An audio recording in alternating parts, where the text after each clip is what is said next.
तर चला मग मी इथे तयार होत आहे. तयार कशासाठी होत आहे ते तुम्हाला समोर कळेलच. तयार होऊन आम्हाला बाहेर जायचं होतं थोडं, त्याच्यासाठी मी रेडी होत होती. तयारीमध्ये मी जास्त काही करत नाही. Simple powder, compact powder, lipstick आणि काजळ बस झालं. जास्त काही मेकअप करत नाही आणि असा होता माझा फायनल लूक. तयारी करून आम्ही आता इथे केक घ्यायला आलो होतो. यावरून तुम्हाला कळलंच असेल कुणाचा तरी बर्थडे सेलिब्रेट करायला जात आहे म्हणून. तर आम्ही इथे केक वगैरे बघत होतो आणि मुलं इथे टॉईज बघत होते. मुलांची टॉईज बघण्याची. इथे मी केक वगैरे चॉईस केलेला आहे. केक चॉईस झाला आणि फायनल केक पॅक करून निघत आहे. तरी प्रिशंगचं आपलं चालूच होतं काहीतरी घ्यायचं म्हणून. नंतर आम्ही तिथे हॉटेलमध्ये पोहोचलो.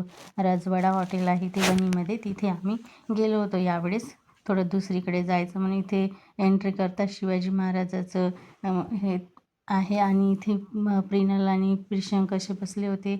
इथे आम्ही थोडे फोटो वगैरे शूट करून घेतले.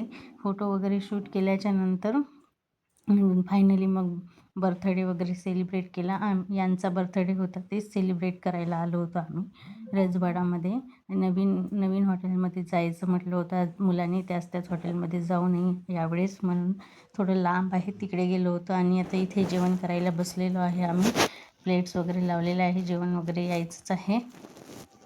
प्रिशंकची घाई असते की सर्व गोष्टीची आणि तेच आम्ही वाट बघत होतो आणि फायनली जेवण आलेलं आम्हाला आणि आता आम्ही जेवण करत